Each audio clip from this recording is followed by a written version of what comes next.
Morning. It's my great honor to introduce today's Grand Round speaker, Dr. Marshall Stoller, master surgeon, pioneering investigator, deeply respected educator, whose influence in urology is felt not only in the OR and on PubMed, but in the career and characters of those privileged to train under him. So after completing his undergraduate studies at UC Berkeley, he earned his medical degree at Baylor College of Medicine, and then he completed his residency in urology at UCSF before becoming a research fellow at University of New South Wales in Sydney, Australia. He returned to UCSF as chief resident in urology and then joined the medical staff here. Dr. Stoller is a professor of urology, chief of endourology here at UCSF. He's also a proud member of the GU Surgeons, a recognition of his longstanding leadership and innovation in the field. He has led the endourology fellowship for many years and now has 7 former fellows who are chairs of departments. He's internationally renowned for his contributions to stone disease. He's helped redefine how we understand and manage nephrolithiasis. His vision has helped establish UCSF as a global leader in complex stone disease management. He also pioneered early clinical applications of neurosimulation in urology, pioneered laparoscopy, PCNL, further illustrating his ability to see where the field was headed before most. But for those of us who know him best, as students, fellows, and colleagues, Dr. Stoller's legacy goes far beyond titles and publications. He lives by what he calls the 4 H's: honesty, humor, hard work, and humility. And then during my fellowship, I also learned the 5th H, which is heart. These values are not only spoken by him, but lived in the precision of his surgery, the thoughtfulness of his teaching, and the integrity with which he leads. So please join me in welcoming my mentor, colleague, and true original in academic urology, Dr. Marshall Stoller.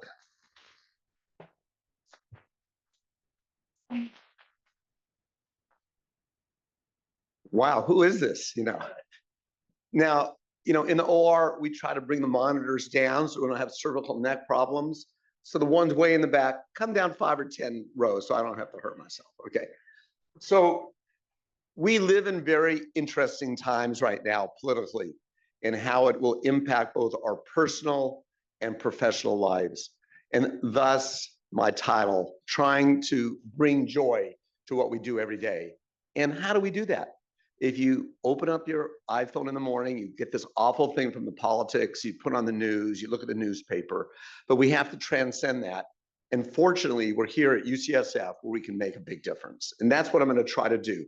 The key is the term happiness and joy. So I'm using the term joy. And after this grand rounds, I'm going to want folks to try to think themselves, what is the difference between happiness and joy? And I'll give you my definition of what joy is. Part of that is right here, this community, and that's what we're looking for. So let's see if this actually works, which it doesn't.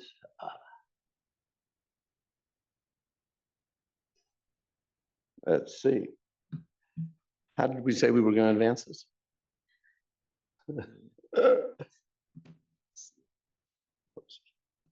That's it. Okay. Perfect. Thanks. So the key in my mind to joy is people and collaborations. And I'm going to give you sort of a vignette of different projects that have sort of revolved around people. And when I was in Australia at the University of New South Wales, I was lucky to be able to work with Robert Close, who's a primatologist. And I initially went down for the oncologists in the room to think about how to make continent urinary diversions. And when I arrived down in Australia, a whole continent, they said, you can't do any experiments on animals if you have to sacrifice them at the end. And I went down there specifically for that. So here I was confronted with a completely new project that I hadn't thought about. And I had a colony of about 120 macaque primates that had been there for many decades, and they've all had urodynamics. So I said, huh, that's interesting. At that time, we were doing the inner stem with Dr. Tanago, Dr. Schmidt, Dr. Liu up in the lab up there. And I always thought, I don't want someone doing that to me. Michelle does stuff on the people's back. You take out, back then we took the whole sacrum out. We looked at this, garbled nerves there and trying to figure out which one we were going to do. I said, there's got to be a less invasive technique to do this. And as a result, this is how we developed the posterior tibial nerve stimulator, where you can see that the needle up there goes posterior to the tibia, anterior to the fibula, to be able to mobilize the afferent nerves that use the same nerves that when you stimulate the sacral outflow tract. And the way we discovered that is we were looking at impedance of the skin, and there's like a black hole there right at this location. And that's the location that we found to be very useful. Now, being a strong person, sort of like Max Bowman, who's got a lot of muscle, I had to try to catch these monkeys. And it was really scary. Number one, I got rid of all the males. They were way too strong. Okay. And the females, we got them into different cages where you get squeeze cages. I had a ketamine in my back pocket, and we got these monkeys. And what was unique is that there was a subset of these monkeys that had urodynamic evidence of an unstable bladder. And they were ostracized from the colony. And you could sort of see exactly what we see in our patients. And so we were trying to find different ways. And when we did this, I came back to San Francisco, and Jack will probably remember that people thought I was crazy trying to do stimulation on the ankles to have an impact on urinary frequency and urgency. And fortunately, Curtis Gleason, that Tom knows, and he worked at the Ames NASA Center down in the South Bay.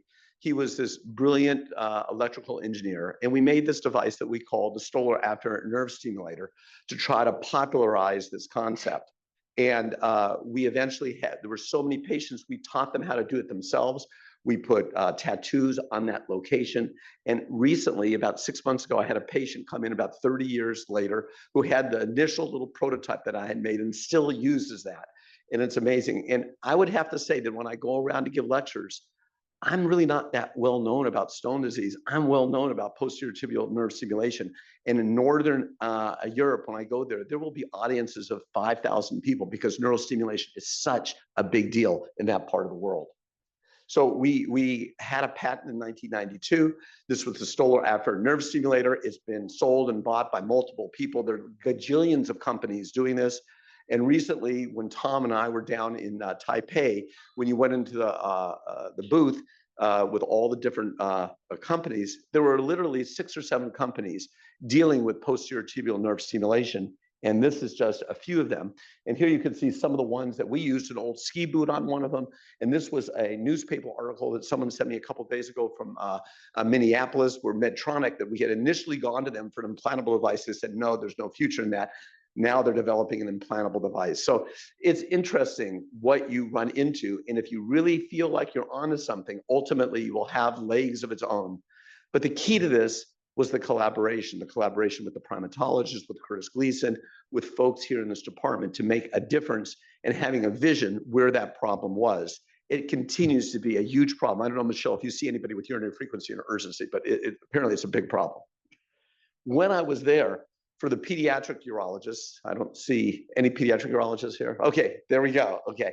Here you can sort of see we were having fun looking at other marsupials where you could take a look at the fetus that comes out and crawls up into the pouch. And we were making models for bladder exstrophy with this model. And there are lots of good models. And I also learned at that time about embryonic diapause, which is an amazing thing that I told Max about that we need to do. Embryonic diapause, if you look at these marsupials, they're fornicating all the time. And what happens is that if a predator goes after a mother, she takes the joey out of her pouch and chucks it. What? A human being would fight to the end, a bear would fight to the end. But the reason they do that is that they have an embryo that's already there at an 8-cell level. And when the suckling on the nipple goes away, it stimulates that fetus to take off again. So there is a mechanism by which cells will completely stop and you can turn them back on again.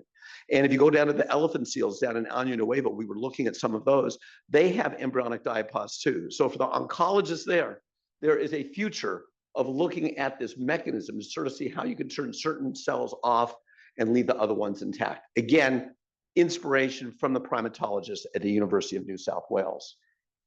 When I arrived back here in San Francisco, it became obvious to me that shockwave lithotripsy was the future.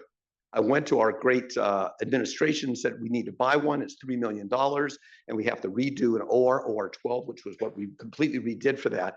And they said, no, it's too much money. I don't know if you guys have ever heard that before. Okay.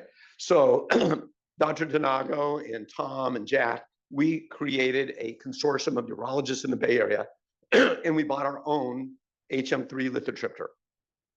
And we put it in there. The department made all that money from the youth, and then the university said, well, wait a second, you guys are making a lot of money off this thing. And then they nixed that. So you can't do that at the University of California anymore. But that was our mechanism to get around it. Initially, I had invited Christian Chaussee here, and we were in this room for a seminar on shockwave lithotripsy, and 3 people showed up, myself, Dr. Donago, and Christian Chaussee. He says, Marshall, you don't have any support for this kind of thing here. We can't bring this machine here. So he went down to UCLA, Gerhard Fuchs and him created this huge center down there, and we had to buy our own here.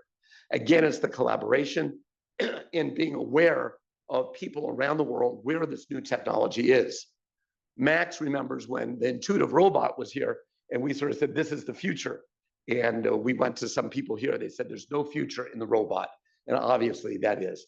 I don't know where the next big innovation is. We need to keep our eyes looking at the horizon and figuring out what's happening.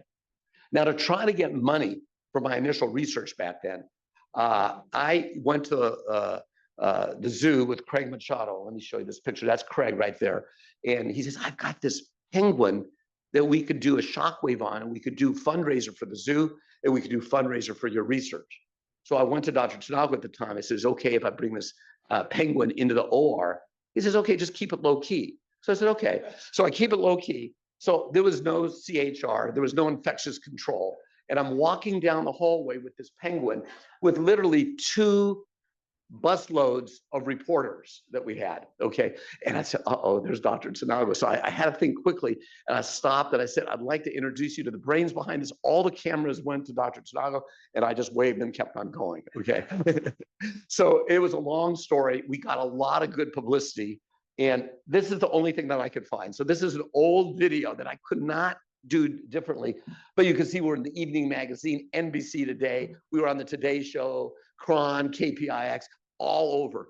And in fact, we were also written up in Lancet saying that in San Francisco, they're using a lithotripter for penguins, but we could not afford a lithotripter for the health service in New England, in England. So again, getting publicity was a great way to jumpstart the research because we got a lot of money to be able to do some of our initial research. Now, due to the fact that I had this contact with Craig, he was crazy. Okay, this guy was really crazy. He says, oh, Marshall, you got to come to the zoo because we have this elephant that's got hematuria. I said, well, so he has lunch. I'm sitting out there, the elephant pees, and there's blood. He says, hey, you got to do it. So I said, well, we got to get a real scope. So I go to the GI guys. I said, I need a colonoscope. They said, no, we can't give it to you. So I called up Olympus. I got to the CEO of Olympus. He said, sure. And he Federal Expressed a colonoscope to me the next day. And if you look at the old GI journals, there's all these pictures of me doing cystoscopy with a colonoscope on an elephant, talking about the versatility of their scope.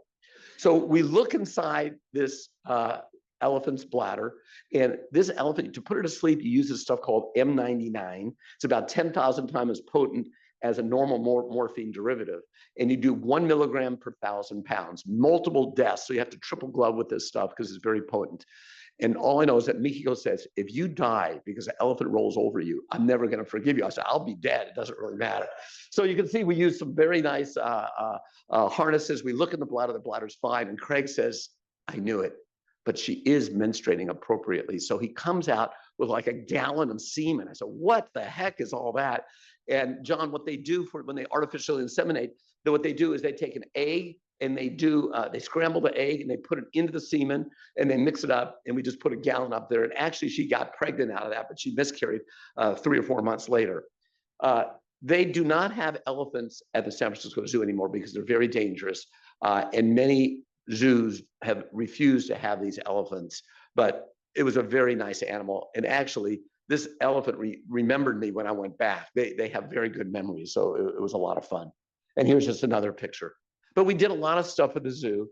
We went to, and I think I've operated on most of the animals. Sima, what animals is?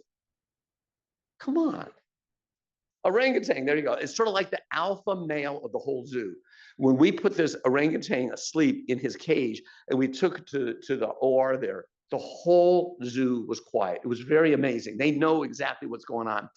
And for collaboration, I tried to get anesthesiologists at UCSF. They were not interested in this at all. I had to go to Stanford and I had no anesthesiologist for this. So I actually intubated the animal myself. And Don Gentle was my fellow. And he says, Marshall, whatever you're doing, you got to move along because it's lifting me up. And I don't know if you guys know Don, he is a big guy. And so eventually we got it in. There was a bladder tumor because in the 1960s, this orangutan was smoking cigars or marijuana because it was San Francisco, it was in the 1960s. But the key was that we collaborated with the physical anthropologists at UC, and we have all this genetic data. And it's amazing, this orangutan is about 98 or more than 98% homologous to our DNA.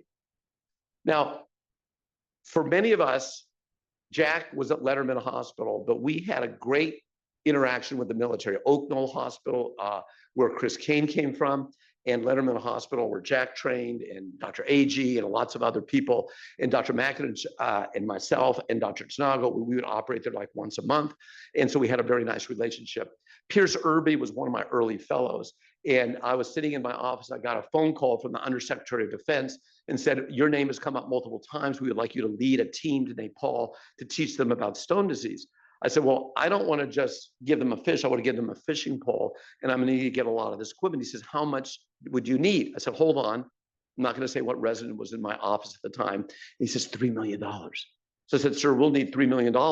He says, no problem. I should have said 10. It was an unlimited budget. Okay. So we got a lithotripter, we got all the equipment, we got an x-ray machine, and it was an amazing 6 weeks that we had there. Now, when you think about our alumni association, you want to have a big deal, but this was the opening ceremony for a urology conference. This is in the parade grounds in Kathmandu. Who's been to Kathmandu? No one's been to Kathmandu. Okay, well, this huge parade ground. So I'm sitting there and they're showing off to me their military type stuff. They're trying to show off to the wrong person. But there was all sorts of stuff there. And we're talking literally thousands of people at this opening ceremony. They're doing exercises. They put a little village there and they brought attack helicopters. The village and their tanks look like a VW, a VW bug, okay? And then they blow this thing up and we're supposed to be impressed. And here we are. This was the head folks there. That's myself, that's Pierce Irby. And we had an amazing 6 weeks there in Nepal. We were guests of the royal family. We stayed at the Yak and Yeti Hotel there. And it was an amazing experience. We learned a tremendous amount doing that. So when we come back to San Francisco, Charlie Pack and all in the 80s sort of said, we need to do the 24-hour urine. Literally, the early 80s, we're still doing that thing, and it doesn't do anything.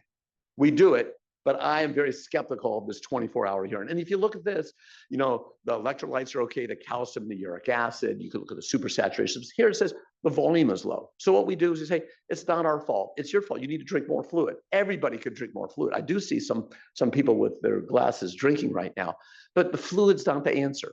But it has really hindered what we're doing on stone disease. So as such, this is a good picture. I don't know who that is. Is that Ethan and Lauren there?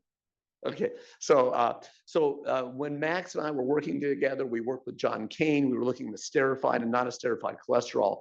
And when Max says, when you do a partial nephrectomy, it's not that urine comes out, blood comes flying out. It's vascular. So we sort of said, well, maybe stones has to do with the blood rather than the urine. And I still believe that the blood is a big component of why we're forming stone disease. And we wrote this paper about the vascular impact of stone disease. And just because we have our alumni situation coming up tomorrow and on Friday to give it a pitch, if you look at this picture, it's got Paul Stempen's signature up on top there and sort of shows the concept of where the vasa recta come from the efferent arteriole of the glomeruli, and showing that there are 3 reasons that the distal part of the papilla is at risk, because it's hypoxic, because that's why you get papillary necrosis. It goes from a laminar to a turbulent flow because the vessels turn 180 degrees, and it goes from a normal osmolality to a hyperosmolality from 320 to 1200. If there was ever a setup for precipitation, that would be it. And that's exactly what's happening. And I honestly believe that the vascular tree is probably more important than the urinary tree in the kidney for developing that. So if we look at other people, David Kalea, some of us have worked with him in the past, but he's this amazing guy over at Children's Hospital Oakland Research Institute, and he uses ICP-OES to look at heavy metals. And one of our hypotheses was that with all of the pollution, maybe the body is trying to protect us by sequestering all the heavy metals in the stones and getting these other heavy metals away. So we wanted to look at stones to see the impact of the heavy metals as a component of them. And here you can see that we do that. On the top left, you'll see the calcium, which is about 100%. That's a log scale. And then here you see sulfur for cystine stones. But I want you to look at the far right. Rubidium right here is over 100-fold higher in urate stones, 100-fold higher. And selenium is 100-fold higher in cystine stones. So we have urate stones and cystine stones have these very high concentrations of these heavy metals. And when I'm over there, we're sort of meeting lots of interesting people, including Jody Westrop, who's now one of the head people at the vet school at UC Davis. And she's now part of our U2TL1 grant that we have. And their stone library has like 27,000 stones from all these different animals. And we recently looked at goat stones and pig stones, and we realized depending upon the heavy metals, it will determine what kind of stone they develop. So the heavy metals may be a really important factor on how stones form, but again, it's these relationships of David Kalea and with Jody, and we now do prospective studies. Who was asking me about clinical trials? Someone yesterday was asking me about, but we have a whole bunch of clinical trials going on with animals at the zoo.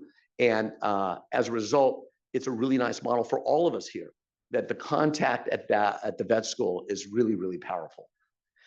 These top stones up there that I think we could make into a business making pearls, those are male goat bladder stones. And they are beautiful. And it smells really bad. Those goats' urine is bad, okay? But not female goats, male bladder stone goats. So trying to understand where it is, we were able to put a grant together to go to the Lawrence Berkeley National Laboratory, okay? That's that huge synchrotron that's about 300 meters, and you go inside, and this is what you see. It's sort of like it's aluminum foil. I mean, you got computers from the 1960s, and every 6 to 18 months they have to close the whole building and move the building like a half millimeter, so it's all in perfect alignment. And so you get the grant. They say, "Oh, you got beamline 32.2," and that's it. So I said, I'm not sure how to. I guess you turn it on or whatever you do. So on their website, I sort of say, I will barter for some physicists for urology. And I got like 200 responses. And I had every hour a physicist there to help me utilize this beam time. But this beam time is amazing because you get like beam time 24, 48 hours. So you're there in the middle of the night and you're walking around. You say, well, sir, what are you working on? Well, I've got Tyrannosaurus Rex skeletal muscle. We're looking at this. Or another guy's looking at cosmic dust.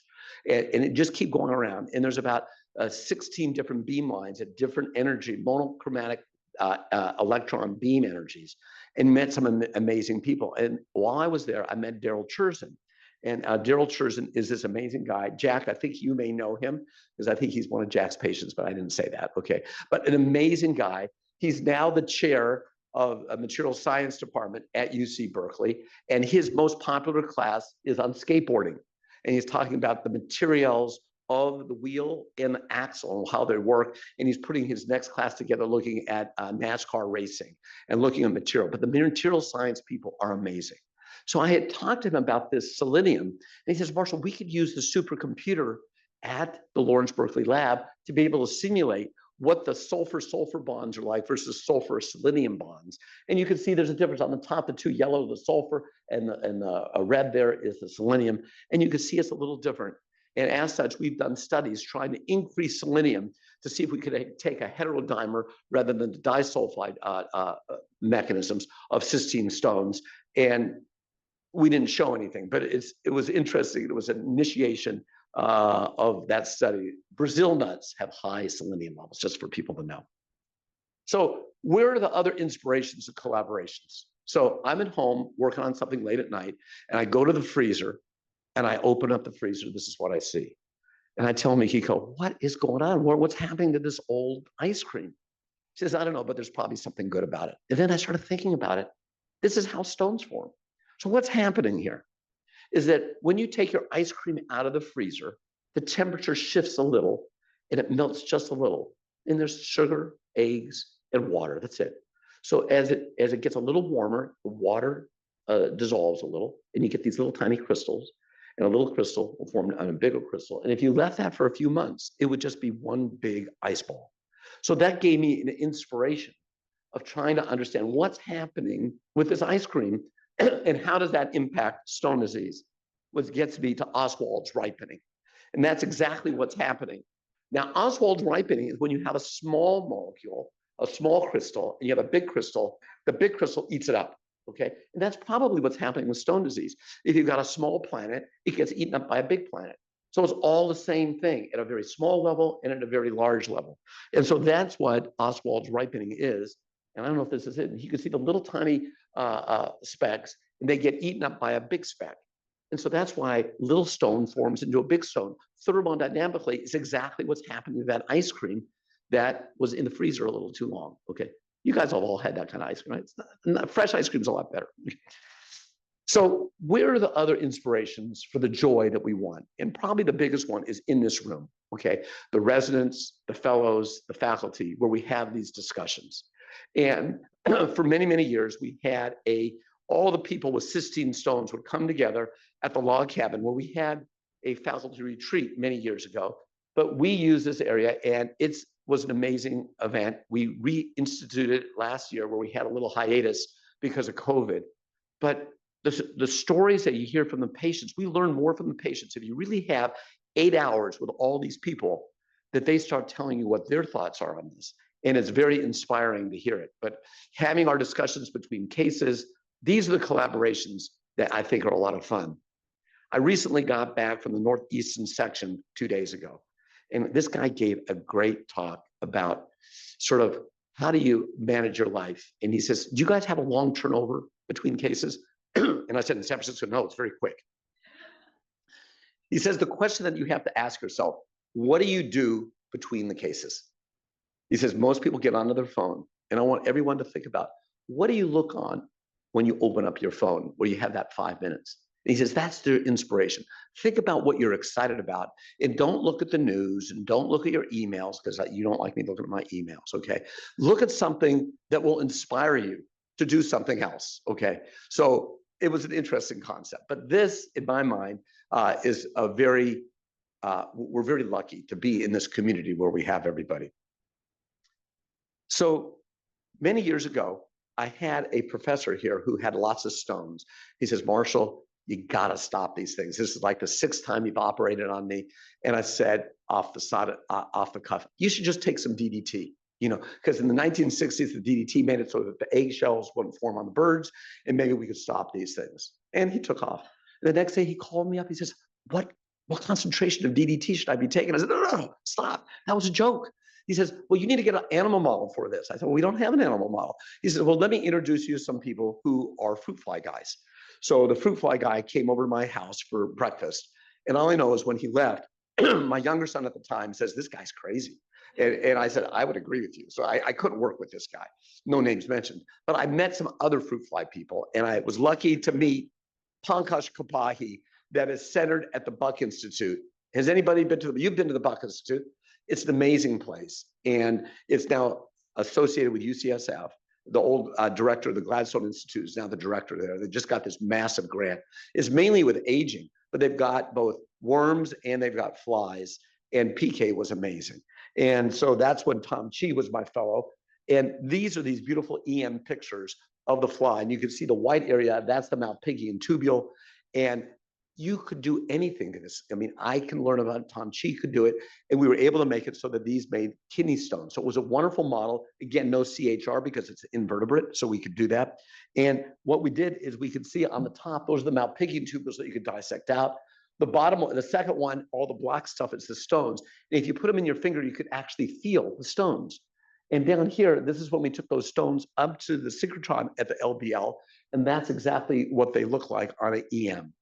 And I want you to remember that picture. That's in a fruit fly of the component parts of the beginnings of stone disease. What we found is that zinc was a key factor for the development of stones. And on the far left, that's where the zinc, and then you give T-pen, which is a specific chelator to zinc, okay? And then we gave them the zinc back, it goes back up. We gave another cation like magnesium, and it shows that indeed zinc is a component. And to this day, we are still trying to understand where zinc works in making these initial crystals that form stones. In the fly, we can knock out all of the 4 zinc transporters, and it dramatically changed the incidence of these tiny little stones in the Malpighian tubule. And it was a good model, and we still work on a variety of projects up at the Buck Institute. So I was at the General Hospital, and again, it's a clinical observation.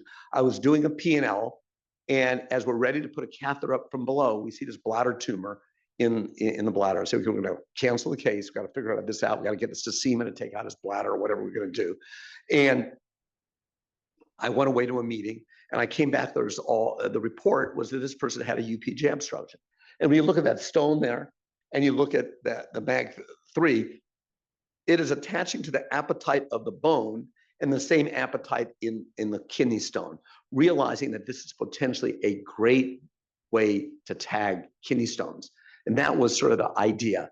That's when we decided that if we could make something that would attach to the stone and then blow it up, then maybe we could get away from using a shockwave lithotripter. So Tom Kinney was a vice dean of engineering at Stanford, that's down in the South Bay. Okay. And his wife was my patient. We talked about, oh, you got to meet my husband. Again, it's this collaboration. And we met a variety of people there. And then we also met Bob Grubbs, who was this amazing guy at Caltech. And about 15 years ago, the chancellor gave me a couple $100,000 to create this collaboration where the Caltech people would come to UC and we'd go down to Caltech. And I talked about using MEMS technology to do this. And this guy was just all over my case. I didn't know who he was. And we divided up every other person. And since this guy was on my case, I said, you're going to have lunch with me. So we sit down and said, who are you? He said, oh, I'm Bob Grubbs. I'm an organic chemist. I said, do you know much about it? I said, not much. He says, well, I got a Nobel Prize 4 or 5 years ago. I said, is that a new prize? And he's the most humble guy in the world. And I would go down to Caltech once a month, every 4 to 6 weeks, and he would have a list on his driver of where I had to go shopping. So we'd go shopping at the market, drop the stuff at his house, and I'd come spend the whole day. That night, I'd cook dinner with him and Helen at this house, spend the night there, and then I'd go back home. And we had this amazing relationship. And we developed these tag microbubbles together. And unfortunately, he passed away about 2 years ago. I had talked to him like a day or so ahead of time. And at his funeral, Helen called me up and said, Marshall, I would really be honored if you could give one of his eulogies. And so you can imagine a Nobel Prize in chemistry. All the chemists from the world are there. And I'm getting up there. And I said, well, Bob and I were dear friends. We cooked all these meals together. And I said, I asked Bob, why are you working with me? You could do anything that you want. He says, I've done all this chemistry, but I haven't had an impact on any patient. And if we could do this to make an impact, that will make my life more satisfying. And again, it's that relationship between Bob and I making a difference and getting my foot into the door of Caltech, which is an amazing place. As a result of that, we've developed this whole concept of tag microbubbles. And Yuri here, who's a Russian physicist, we bought a camera that does 10 million images per second. So this amazing camera. And when we bought it for $250,000, I had to sign off on it, and the chancellor had to sign off it that we were not making weapons of mass destruction, because that's the only people who use these kind of cameras. But because we could use this camera, we could really understand the mechanisms by which the bubbles collapse and have the stones fragment. And we realized it's just not the cavitation, but there's also a plasma that forms there. And again, it's just a lot of fun. And again, this collaboration with some really amazing people that's been a lot of fun. So we also collaborated with the dental school. And I said, well, stones are pretty much like teeth. And Sunita was looking at zinc and the role of the development of cementum. And I read that article and I said, let's get together. And it was a relationship that Jorge was in the lab there for a year, but we did a lot of stuff of correlative microscopy, looking at the elements of stones. And when you look at them, they're absolutely gorgeous. And when you look at where the actual beginnings of stone formation are happening, they're happening close to the vasculature. Again, confirming my mind that the vascular tree could be an important part. Now, we looked at a variety of things, both at the Stanford Linear Accelerator and at the synchrotron, and you could look at the calcium, phosphorus, oxygen, magnesium, and zinc, and we can look at what the crystals look like in the proximal aspect of the nephron. And when you look at them, they look like little postage stamps, and they are very unique crystals in that location of the kidney. In contrast, when you look at the distal part of the kidney, they look like little balls. We can look at the different concentrations of the atoms, and you look at the X-ray crystallography, and they look very different. These little round balls makes you think, well, maybe there's a lipid there. Maybe lipid is part of stone formation down low. And here you can see the differences. The top is the intratubular. And that's near the proximal part of the nephron, and the interstitial is near the tip. And you can see the X-ray crystallography, completely different mechanisms of action. It appears as though you need to have the proximal crystals form before you get the bottom crystals. So in a paper we recently published, we said there's a temporal process by which stone formation happens. And again, this is through a collaboration in the dental school. You say, well, what is that? But it's been a very nice relationship. We also have the ability of looking at transmission EM, and these are the images, the individual images. And then you could look inside the stone, because I'm looking for the component parts of what stones form. You could go in further on all these images that we do. And Jorge did a lot of this stuff too. And when we look at that, the next image, you'll see these small little calcified particles. You can see one more, one click, right there. And as we go further in, you see those little circles right there. Those little circles, that looks identical to what we saw in the fruit fly stone. So I think there are these component parts that are aggregating together in certain ways, forming the stone. We're dealing with it in a huge macro sequence, but we should look at it smaller and smaller and smaller. And if we can impact these calcified nanoparticles, how to interfere with that, that would be a mechanism that we can impart novel therapeutics. And what's in the center of those calcified nanoparticles, we don't know. But if we could figure out what that is and block that, you could sort of see that would be great, because not only would you not get stones, but your bones would disappear and you'd have no teeth. No, we'd have to figure out a mechanism that would be specific to the kidney. We also had a micro CT, so we could look inside the nephron, okay? So that when you see a randal plaque, why is it that they don't have any pain? Because the randal plaque is in the interstitial aspect, and the vast, vast majority leave the tubule open. And remember, the collecting duct goes up to 150 microns. It gets bigger and bigger and bigger. But you could look inside the individual nephrons with a micro CT on some of our papillary biopsies that we had. And that gave us a lot of insight in terms of what was happening. Let's see. Now, when you think about a calcium phosphate stone, this is data from the Stanford Linear Accelerator. Jorge, you were part of this, okay?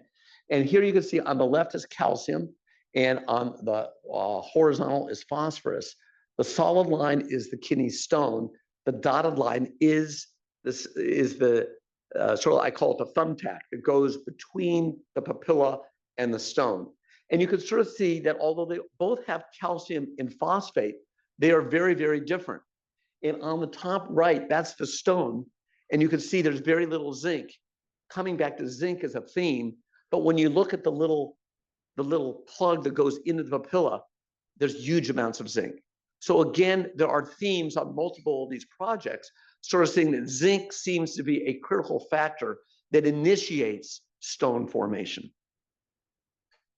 Now, when we look at a kidney stone that we do open and we cut it, we could polish it, we could do indentation, we look at hardness and all that kind of stuff. We look at different types of processes. But this is what we see in the papilla.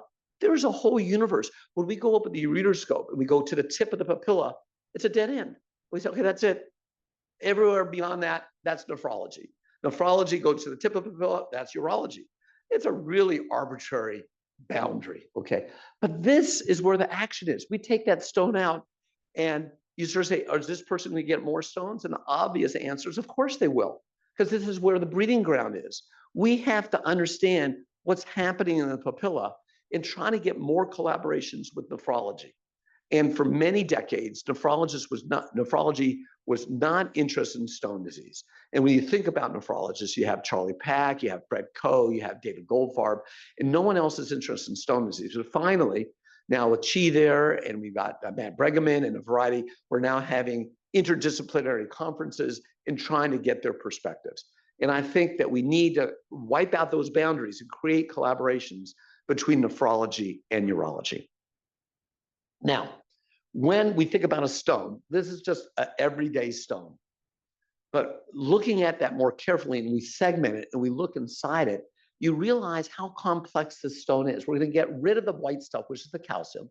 And as we get rid of it, we look inside to the stone, it's almost like there's a peanut M&M on the inside. Wait, what is this? So that is the aspect of the stone that is the interface between the papilla and the stone. And if you look at that, the tubules on the inside are patent. Okay, so that allows the urine to go through and it probably goes around. That's why you have that sort of mushroom effect on that. And you also look at the white spots, the black spots so when you do laser lithotripsy, there's areas of the stone that are very hard and there's parts of the stone that are very soft. That's because the stone is not inert, it's changing all the time, okay? And we also know that the inside of the stone is very critical. So when you get that stone analysis back saying the central part of the stone and the peripheral part of the stone for the little piece that you pulled out, that's all bullshit, okay? We need to understand how this stone forms. The only way you do that is to look on the inside in a rational way. And here, all of a sudden, I think we found part of the secret in there. Now, I'm fortunate that I walk to work every day, just like this morning. It was a little dark, but we made it, okay? And for about 15 or 20 years, I would walk in with Mike Harrison. And he did a lot of the fetal surgery, and I was involved in a lot of the esophageal stuff, and we were thinking about using magnets. And I know that some of you were here when we did the initial magnet ballonostenosis, and we kept them in the hospital for like a month, and people said, what's happening? I want to be sure they're okay. But the concept is here, and we're using the magnets.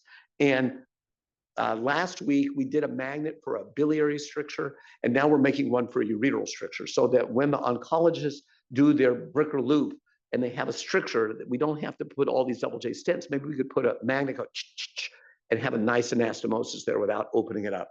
So we're now making these very small magnets for potentially ureteral strictures, and we're excited about that. That's all from walking to work with a very live discussion with Mike Harrison.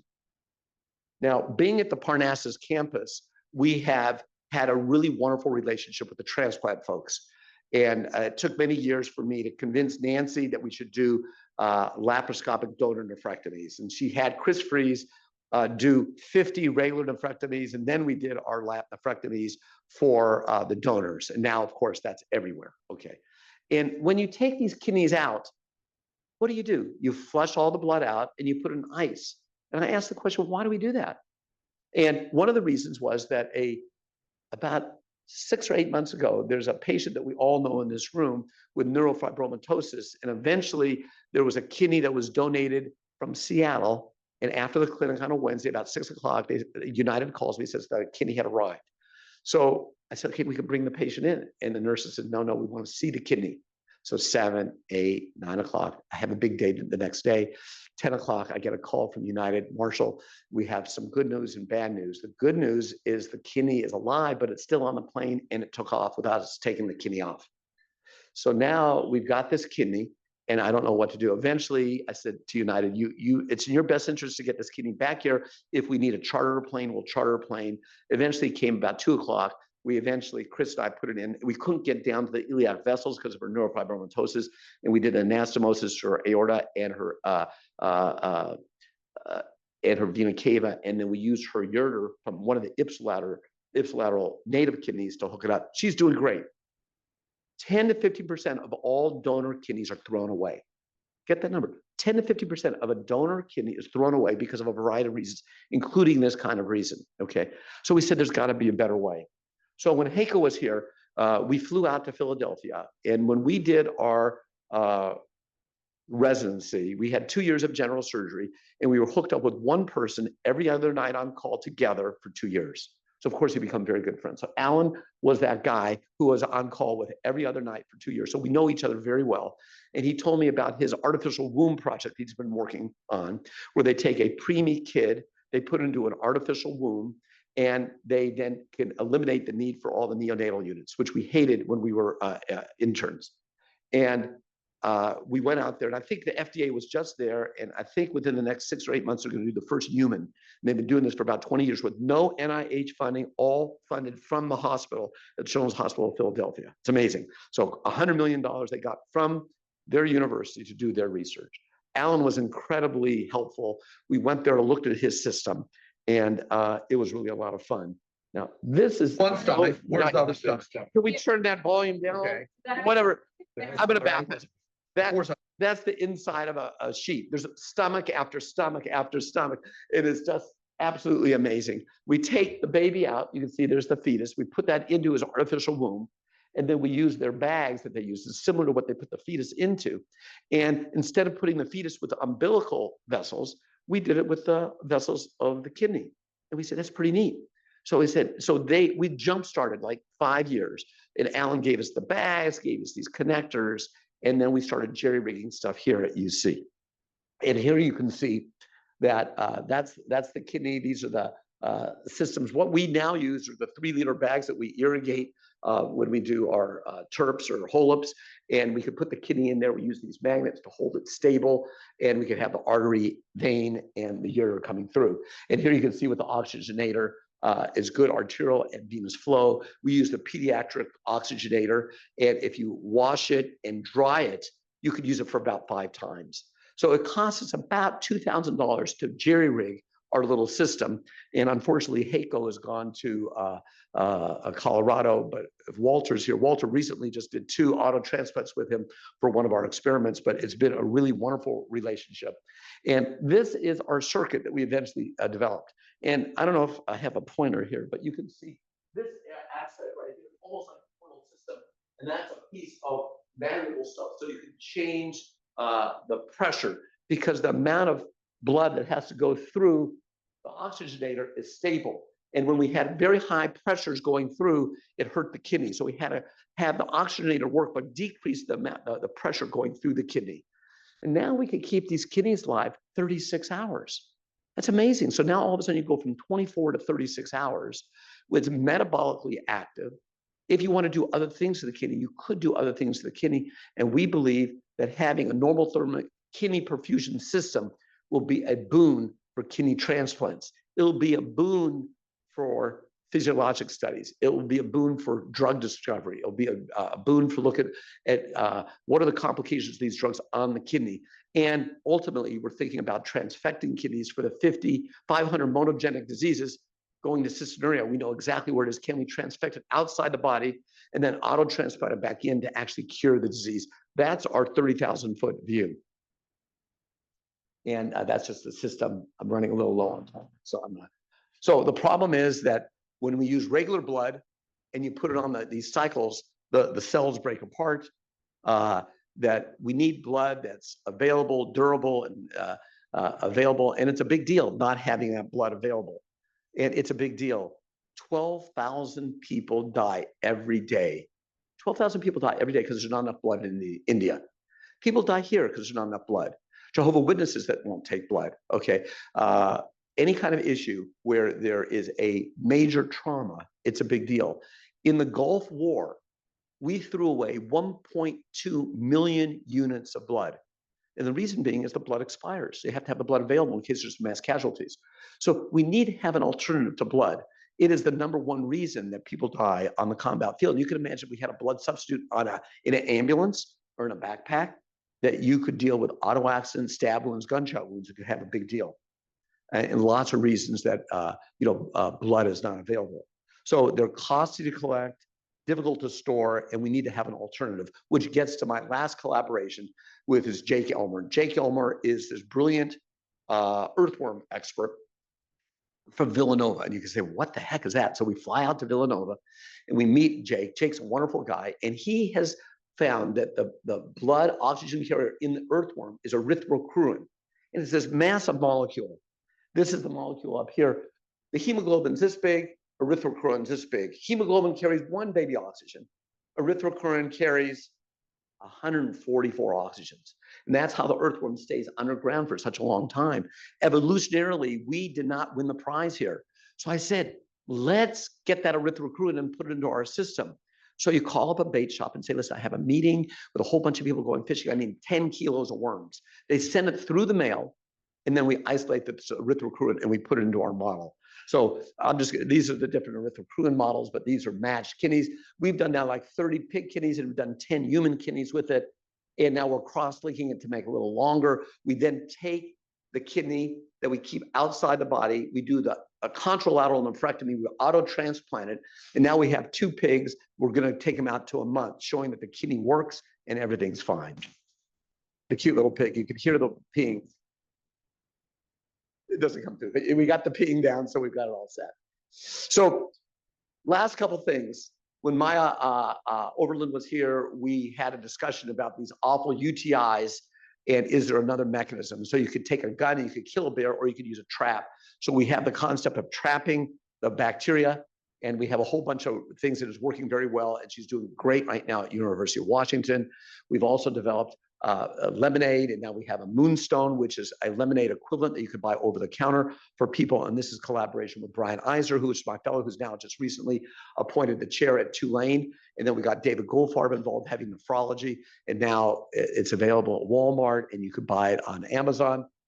And I think I'm running low on time, but Manoj is this amazing guy that we made a glycolate oxidase inhibitor for, and it's based on the Maillard reaction. That's for you, Senor Brian.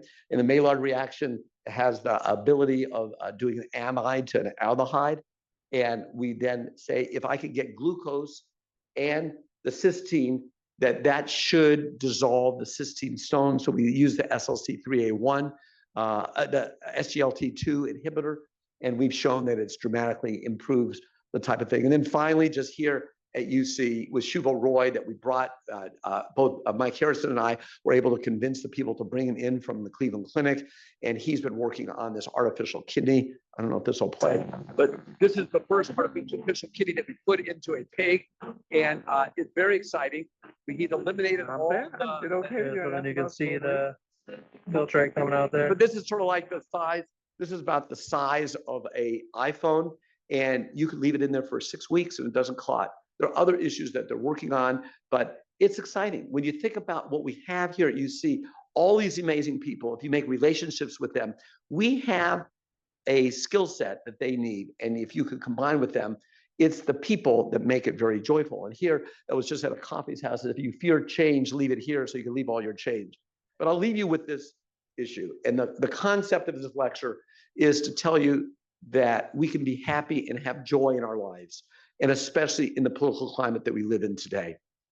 So I was looking at the Declaration of Independence, life, liberty, and the pursuit of happiness. But that was originally taken by Jefferson from John Locke. And it originally used to be life, liberty, and the ability to maintain your estate. So if they owned a big plantation. And Jefferson changed that from life, liberty, and the pursuit of happiness. And I would say in our group, maybe it should be life, liberty, and the pursuit of joy. And I'll give you what my difference is. Happiness, I could be happy when I walk to work by myself. It's not really joyful, but it's happy.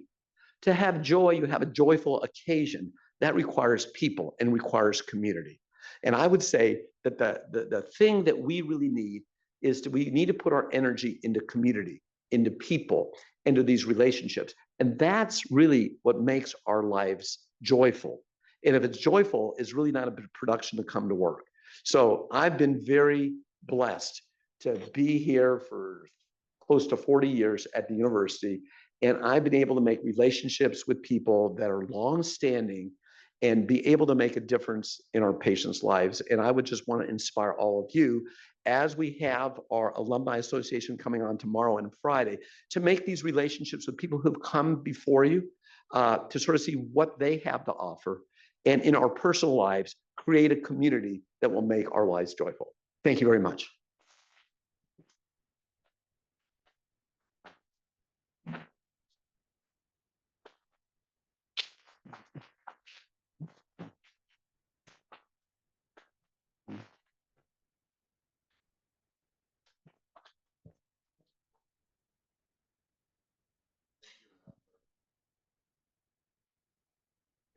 And, there's 40 people on Zoom. There's 40 people on Zoom who can attest to the same things. You have been an inspiration to so many of us, and you've particularly inspired me. And I remember very vividly all the times as a resident that I got to spend with you. And I think our residents are incredibly lucky that you continue to have a strong footprint clinically and in research and continue to mentor many of us. I want to open the floor if there are any questions for Marshall, Dr. Liu. Dr. Liu.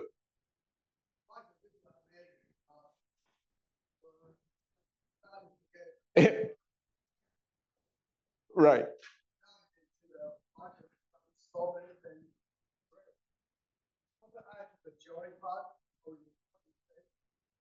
We work together,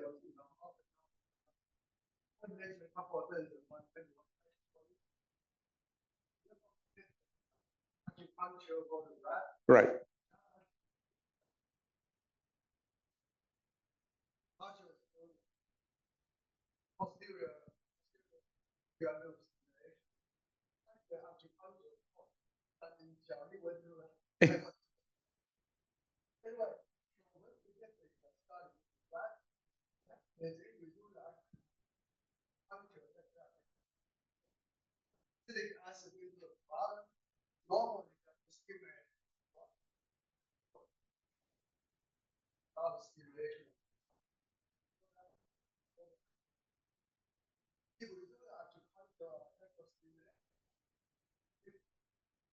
That's the basic of why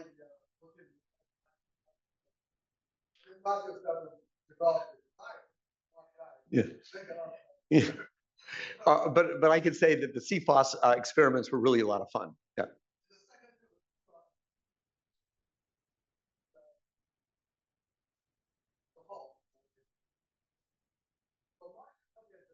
Kidney stone, and I look at it, and we all come up with one similar idea, is that level of classification level for interface between the program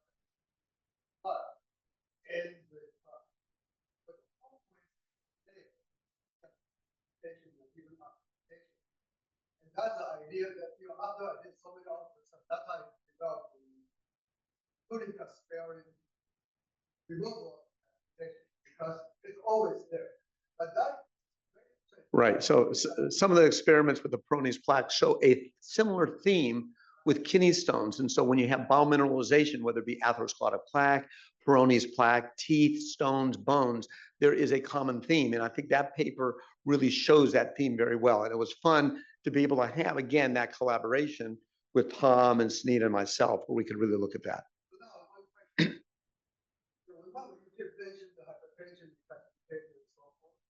Well, the classification, you can increase the blood vessel. Say the question one more time. If you increase the blood pressure? So I think it would be the opposite. I think it would be the opposite because the blood pressure is going to give you barotrauma and all the problems with, glomerular nephropathies, and we know that hypertension is a risk factor for stone disease. So I would make an issue at some of that barotrauma. We want to decrease the blood pressure.